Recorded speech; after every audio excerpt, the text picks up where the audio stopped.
All right, so today we are starting a new series. It's a 7-week study in the Gospel of John. It's called Restoring Broken Signposts. And it's based on a book that is by one of my favorite authors, N.T. Wright. Any N.T. Wright fans out there, folks that have read N.T. Wright? If you have not read anything by N.T. Wright, I really encourage you to do it. He's one of my favorite theologians, authors, pastors. He just has so much to say. In this book, he wrote a book that's actually called Broken Signposts, and the book is serving as like a framework for the series, but it's such an accessible book, and he's such a deep thinker, but he writes in a way that really is accessible. And so I would just encourage you, it's called Broken Signposts, and you go to Amazon, go wherever you grab your books and get that book. If you get it and you read it along with the sermon series, it's going to allow you to go to a whole nother level in terms of kind of understanding and what God wants to teach us and teach you during this time. There's just stuff that he deals with that we just in a message on the weekend just cannot deal with, all the things that he is dealing with and all the ways that we're going to be exploring John. He goes into even further depth in the Gospel of John. Now, Wright focuses on 7 signposts, or the way that I tend to think of them is 7 longings, 7 signposts that point to what it means to be fully human. And the 7 signposts are this: a longing for justice, a longing for love, a longing for power, a longing for beauty, a longing for freedom, a longing for truth, and a longing for spirituality. And it's not just like followers of Jesus that have these longings, that these are longings that are embedded in the heart of every single human being on the face of the planet. They are longings that are in every human heart. That every human heart has this longing for justice. Every human heart has this longing for truth. Every human heart has this longing for spirituality, something going on that is beyond themselves. Like everyone has this longing. And oftentimes they can't connect it to something beyond themselves, to God, to the message of the gospel, but the longing is there, and it's a signpost that is pointing to something beyond themselves. But even though we long for these things, and this is kind of the irony of the whole, even though we long for justice, we long for love, we long for power, we long for beauty, we long for freedom, even though we long for these things, we never quite get it right as humanity. Like we never quite get it right. Love turns selfish. Justice gets denied. Beauty is defaced. Freedom is taken. Truth is skewed. Power is abused. Spirituality often turns inward and becomes self-absorbed. In other words, the signposts are broken. And the deal is that we know they're broken. We sense they're broken. There's something down deep inside it. We know they are broken. There's an awareness deep within our heart and within the heart of every human being that this is not the way, that what we are experiencing in the world is not the way that it ought to be. We're just not sure how to fix it. We're just not sure how to repair it. And so what we're going to do in this series, we're going to look at these 7 signposts through the lens of the Gospel of John. Because John reminds us what God has done, is doing, and will do in the future to restore these broken signposts and to put everything right. And today, we're focusing on this issue of justice. And John reminds us of 4 very important things about justice. First is this. He reminds us that we often distort the very justice that we long for. Like there's this longing within our heart for justice, but that we often distort the very justice that our heart longs for. We all know that justice matters, but Oftentimes, we find it nearly impossible to actually achieve it, that no matter how hard we strive to live up to the ideal, we fail. Oftentimes, we fail in ways that create actually more injustice. We distort justice for our own selfish purpose. Kind of the history of the world is that we distort justice for our own selfish purpose. We see that in the story that John tells at the beginning of chapter 8. It's an incredibly familiar story. Probably most of you are familiar with it. Let me just jump right in. But Jesus went to the Mount of Olives. At dawn, he appeared again in the temple courts where all the people were gathered around him. And he sat down to teach them. And the teachers of the law and the Pharisees, who were always kind of hovering around Jesus when he taught, brought a woman caught in adultery. I don't know how that happens. Caught in the midst of adultery. Where were these guys? Like, who knows? But caught in adultery. And then they shame her, like visibly. They make her stand before the group and said to Jesus, "Teacher, this woman was caught in the act of adultery. And in the law of Moses, it commands us to stone such a woman." Like, that's what the law of Moses says. Now, what do you say? And they're using this question as a trap in order to have a basis for accusing Jesus. But Jesus bent down and he started to write on the ground with his finger and in the dirt. And it doesn't actually say how long, but it's just like the text goes on to say, and they kept accusing, and Jesus kept writing. So he's just like writing and writing and writing and writing and writing. And when they kept questioning him, he straightened up and he said to them, "If any one of you is without sin, let him be the first to throw a stone at this woman." And again, he stooped down, started writing again in the ground. And at this, those who heard began to go away, one at a time. The older ones, the old guys first, and then the rest, until Jesus was left with the woman standing there. And Jesus then straightened up and he asked her, "Woman, like where are they? Where are the people that condemned you?" No one is there," she said. "Neither do I condemn you," Jesus declared. "Go now and leave your life of sin." There's so many interesting aspects to this story. So many things that we could go into that we don't have the time to go into today. First of all, it's just like, where's the guy? Like, where is the guy? Like, you can't be caught in the act of adultery by yourself. Like, it does not work that way. There had to be a man there committing adultery as well. And where is he? Like, where is the guy? Why isn't he there? Like, that's actually part of the injustice of the story. And then there's this question, like, what is Jesus writing in the dirt? And there's like all kinds of theories about that. Some have suggested that that's exactly what he was writing. Where's the guy? Where's the guy? Where's the guy? Where's the guy? Where's the guy? Where's the guy? And others have suggested that he was writing down the sins of everyone who was standing there. And after writing all of those sins down, then, with all of them on the ground there, he turns to them and says, "Let he who is without sin cast the first stone." Well, we don't really know. Maybe he was writing that. Maybe he was writing something else. We don't know. The bigger question is this: what does justice actually look like in this situation?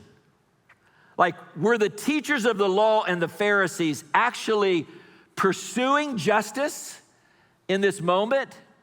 Or were they distorting justice in this moment?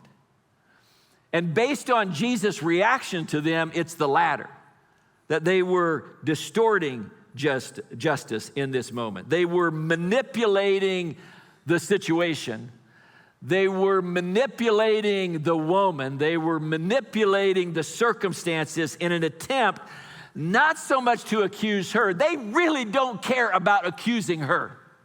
They are manipulating the moment and the situation and manipulating this moment in order to accuse Jesus. That's the one they want to accuse. They were testing Jesus. Will he or will he not uphold the law of Moses?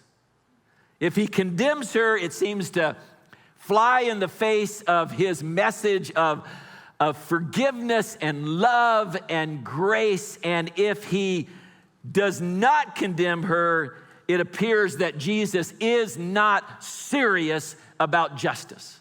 He doesn't really care about justice. But as Jesus so often does, he turns the table on them. I love this. I love the way that it's like a judo thing that Jesus oftentimes does in conversations. And he turns the table on them. And he turns the table on them by saying, if any one of you is without sin, let him be the first one to throw the stone at her. In other words, Jesus is now, they were accusing him. Jesus is now accusing them. And he's accusing them of both sin and hypocrisy. And they know it. And that's the way, that's why that one by one, they just begin to slink away. Just like, and it's interesting it's interesting that John notes this, that it's as they slink away, as they walk away, as they're humiliated, that it's the old guys that leave first. And we don't know for sure why it's the old guys that leave first, but they've had a lot longer to sin, right? So if there is I'm being called out for where I have failed, they've got a much longer track record than the younger guys here. So they all begin to leave. And when those who had their own sin, this is what's so interesting about the story, when those who had their own sin to deal with, when they don't condemn her, then the one person who has no sin, the one person who could justly condemn her, turns to her and says, neither do I condemn you. I'm setting you free. I'm setting you free. I'm setting you free to turn away from your life of sin, to turn away from this stuff. I'm setting you free, and I'm setting you free to live a different kind of life. That's what Jesus does when he does not condemn, is that it's not just about forgiveness, it is also about being set free. Like when Jesus doesn't condemn us, it sets us free. It sets us free to live a different kind of life, to go in a different kind of trajectory, to go in a different direction than we have been going before. And that's what he does here, is he sets her free.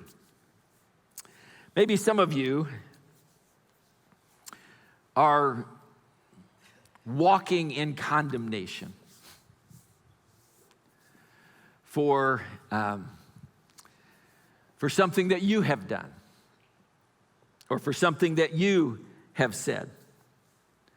And perhaps, like with this woman, it deserves condemnation. It's not that it doesn't deserve condemnation. It deserves condemnation. It was hurtful.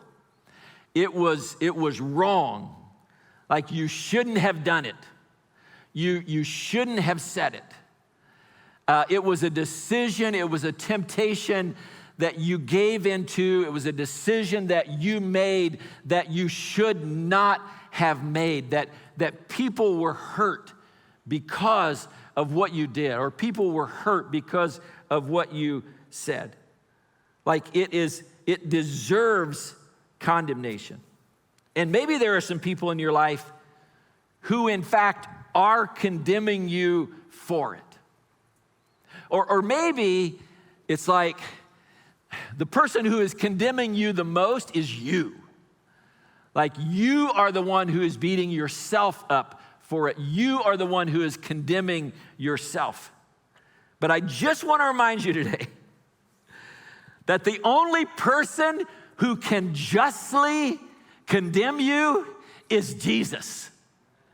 And Jesus is the one who says to you the same thing he said to this woman. I am not in this moment offering you condemnation. I am offering you forgiveness. I am setting you free to go a different direction, to live a different kind of life, to turn away from the thing that you did that was so hurtful. The one who is the only one who has the right to justly condemn you says, I condemn you not. Now you would think that after this humiliating experience that those who are trying to accuse Jesus of, those who are distorting justice for their own selfish purposes, and the humiliation that they experienced in like being called out and having to slink away and all that, like you would think after that humiliating experience that they would stop doing what they're doing, that they would stop accusing Jesus, but that's not what happens. Like they actually, in the Gospel of John, and you read it in all the other Gospels as well, they actually ramp up their accusations. They accuse him of all sorts of things, including being demon-possessed. They accuse Jesus of being possessed by a demon, which leads to the second thing that John reminds us of. He reminds us that there is another accuser behind all of the accusations. There is another accuser behind all of the accusations. He says in John 8, you belong to your father. He's talking now to the people who accuse him. He says, you belong to your father, the devil, and you want to carry out your father's desire. He was a murderer from the beginning, not holding to the truth, for there is no truth in him. When he lies, he speaks his native language. That's quite an interesting statement. That like everyone has a native language. Like everyone has like the first language that they learn. Like that's your native language. You may learn 5 other languages, but you have a native language. He's saying that the native language of the deceiver is lies. Like that is his native tongue, for he is a liar and the father of lies. Now, there are certain verses that we read in the Bible that when we read them, they make us feel really, really uncomfortable. And so usually we sometimes avoid them, or we read past them very fast, or we certainly hope that no one preaches on them. And like, this is probably one of those verses. Like, it's just uncomfortable, the phraseology. And that phrase, you belong, he's talking to now these leaders, these church leaders, religious leaders, others that are part of the group that are accusing him. He says to them, you belong to your father, the devil. Now, first of all, I would just encourage you to avoid dropping that phrase on someone, okay? Like, I don't think that's a phrase that would be wise. Let's put it that way. Might be true, but that it would not be wise to put that in a text to someone, an email to someone, post it in social media, or send a direct message to someone saying, you know what, I just figured it out.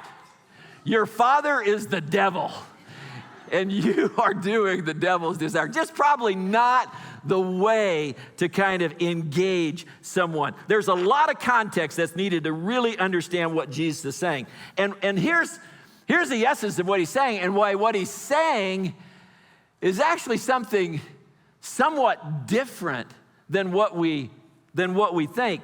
The term devil points back to the Hebrew term ha-satan, the accuser. Ha-satan, the accuser. And what Jesus is actually saying to all of his accusers, and it's interesting, he's saying to all the people that are accusing him, he's saying, I know that you're not the real accusers here. I know that you're not the real enemy here. I know that you're not the real adversary here.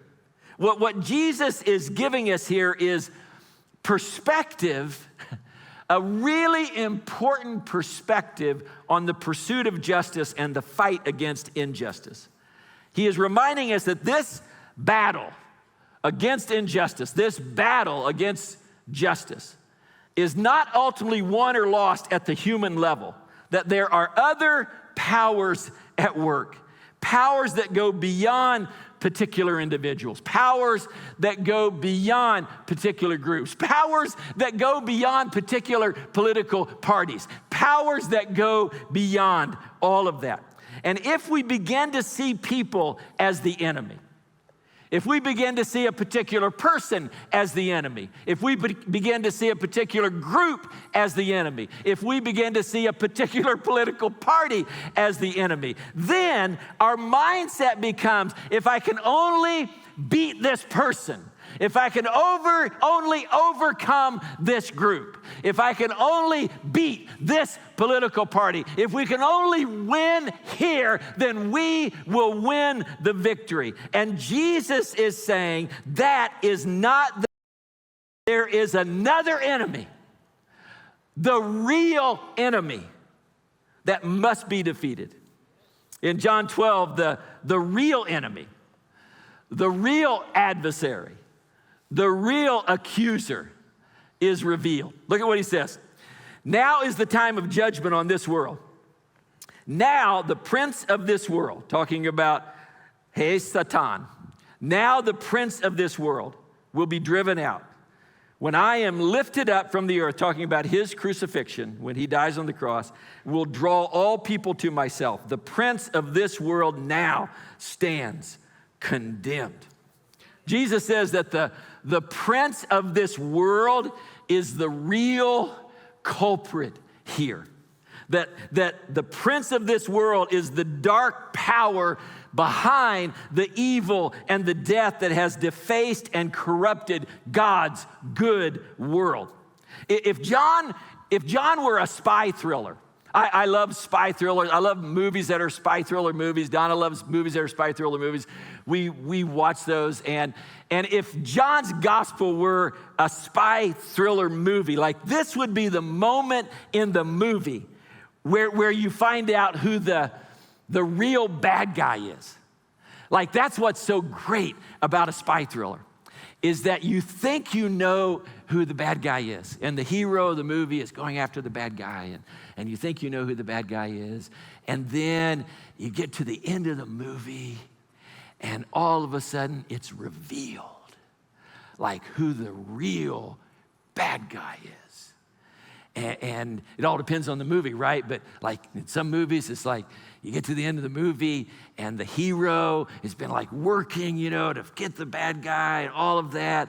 And then you find out that the real bad guy is his boss. And it's like, and it's just like, it's just like, the person who he thought was helping him is actually, there was corruption at the top, right above him. And you go, wow, this is like the culprit, the real culprit is revealed. Or you get to the end of the movie and you find out that, these two folks have been working to find the bad guy. And then the one hero finds out that the real bad guy is his best friend who's been working with him all along. It's like this moment, that's the real culprit. And I also, Donna doesn't like these. I like the British crime shows. Does anyone watch British crime shows? They're like, yeah, thank you. Be proud. Okay.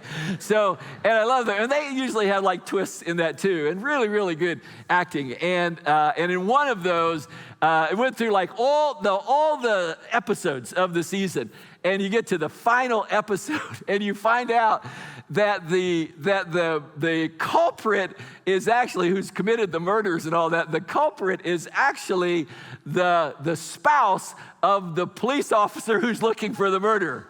Like it's his wife, who's committed the murder. It's like, just like, wow, that's the culprit. If John were like a spy novel or a British crime, like that would be like this moment where Jesus is saying, this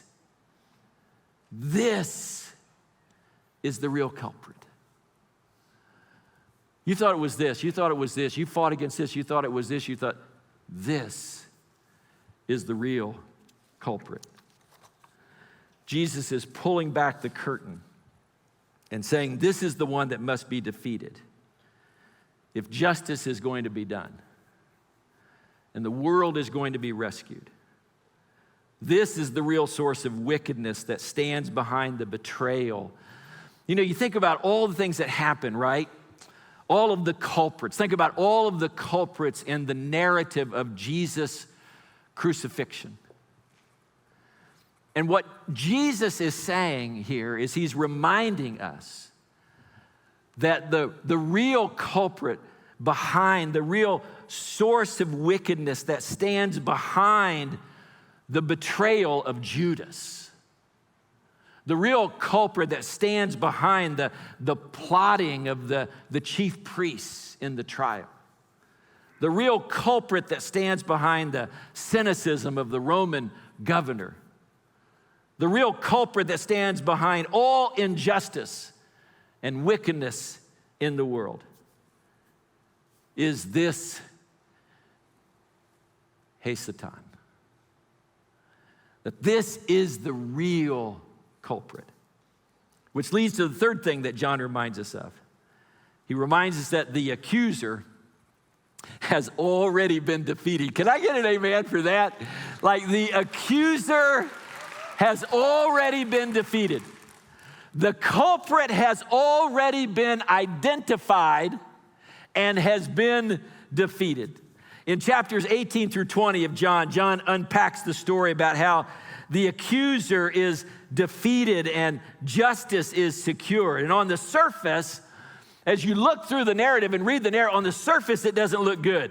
Jesus is put on trial. Not this culprit, not the accuser. Jesus is put on trial. And witnesses line up to give their testimony, not against this culprit, but against Jesus. And people plot, not this culprit, not the accuser's demise, people plot Jesus' demise. And justice is grotesquely distorted. And in the end, Jesus is identified as the real villain. And then he's brutally crucified on a cross. But John says that it's in that moment that seems like all is lost, in that moment that seems like once again justice has been perverted, once again justice has been distorted, once again the powers of evil win over the powers of good. Once again, everything is lost. John says it's actually in that moment that is the moment of victory. It's the moment when the accuser is identified and dealt with, because it's in that moment that Jesus, the sinless one, takes upon himself the judgment of all of the injustices, all of the sin, all of the brokenness, all of the evil of this world, past, present, and future. And in that moment, justice is secured. In the crucifixion, we see the God of the universe invading this world. The God of the universe invading this world where we all want justice, but oftentimes justice does not happen. This world where injustice oftentimes wins. This world where bullies and those who have power and levers to pull oftentimes do what they want and get away with it. We see God invading this world at the cross.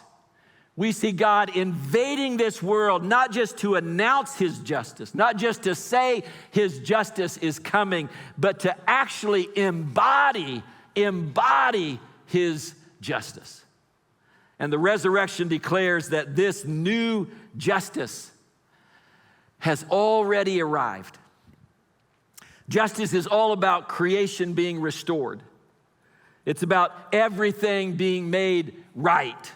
It's about a world where death itself is no more.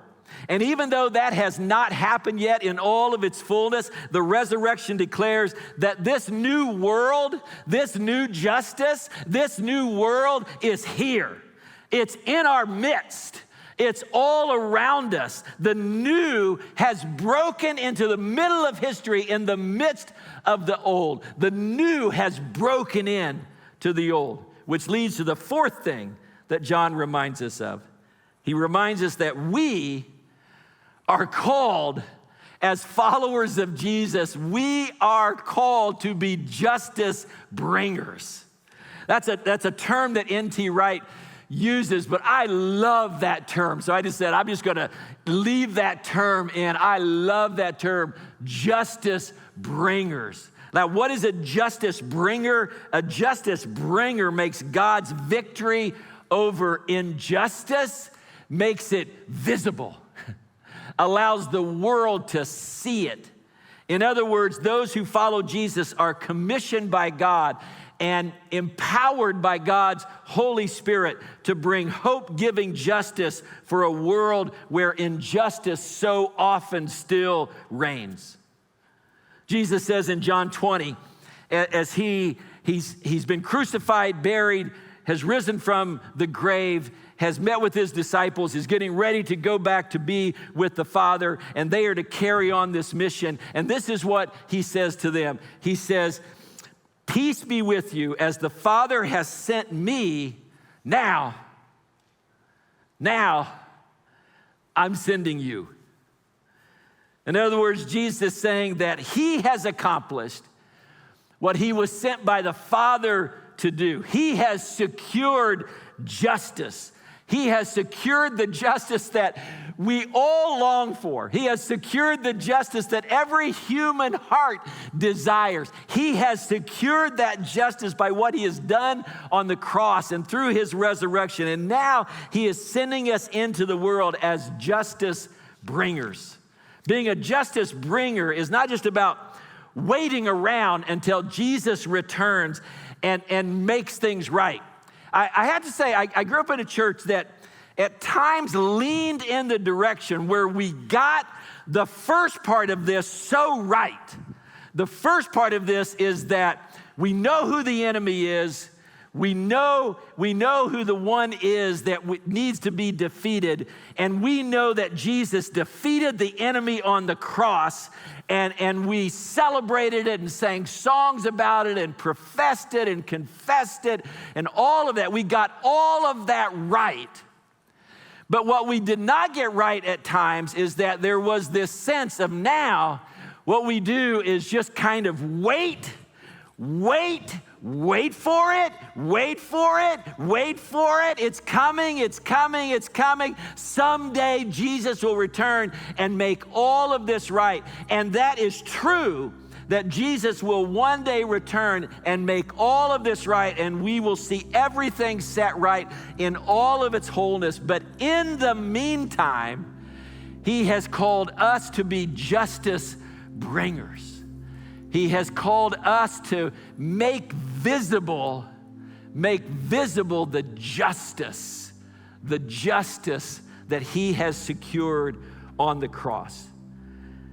He'd make it visible by confronting injustice with a new kind of justice that is rooted in Jesus' sacrificial love. A new kind of justice that is not imposed simply by power and levers that are pulled and manipulation of people, but a justice that is secured and rooted in Jesus' sacrificial love. It's giving the world a glimpse in the moment of what is to come in the future.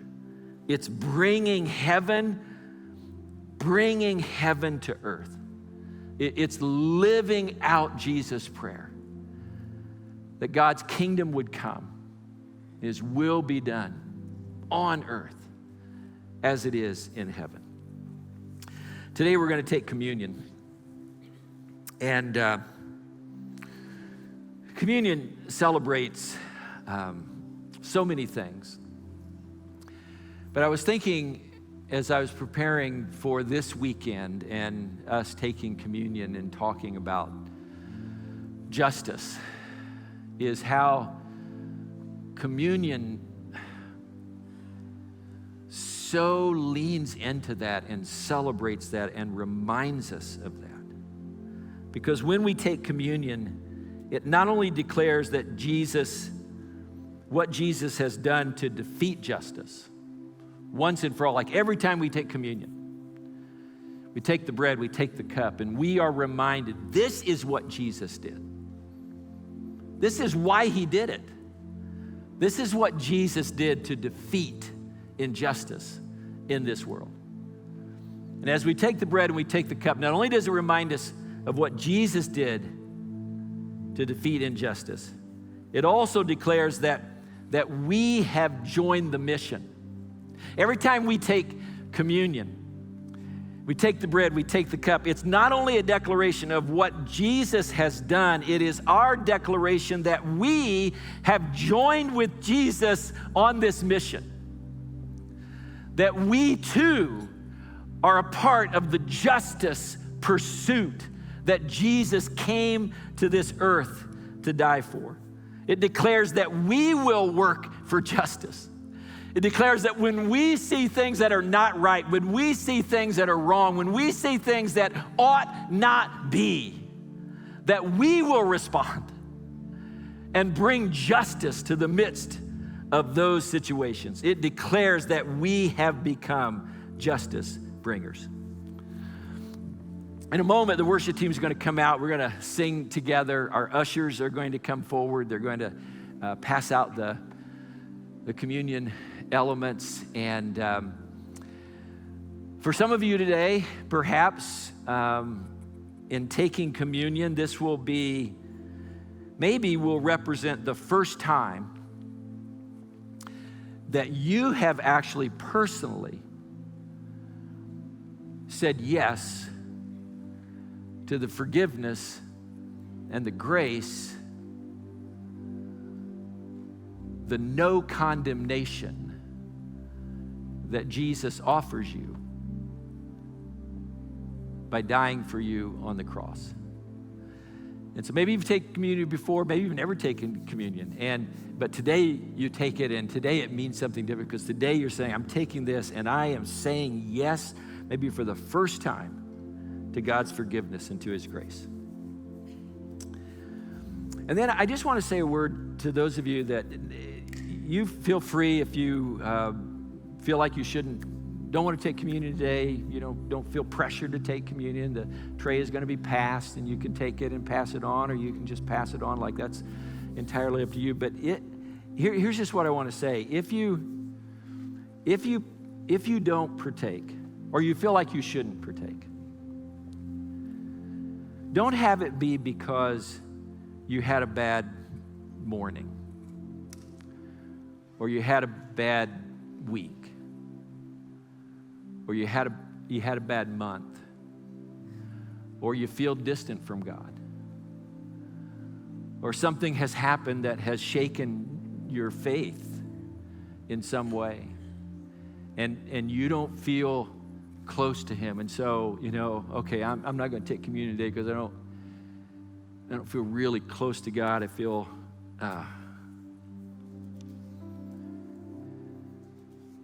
because the very thing that you are taking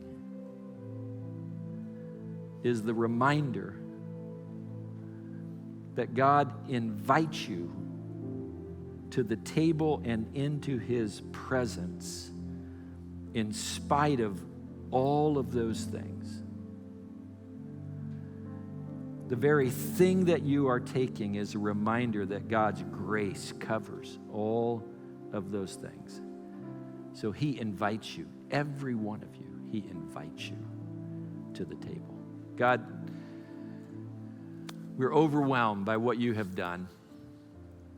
What you have done, what you are doing, what you will do, that brings justice into this world, that has taken our sin upon your shoulders and justly provided for us. And as we take communion today, as we worship and then as we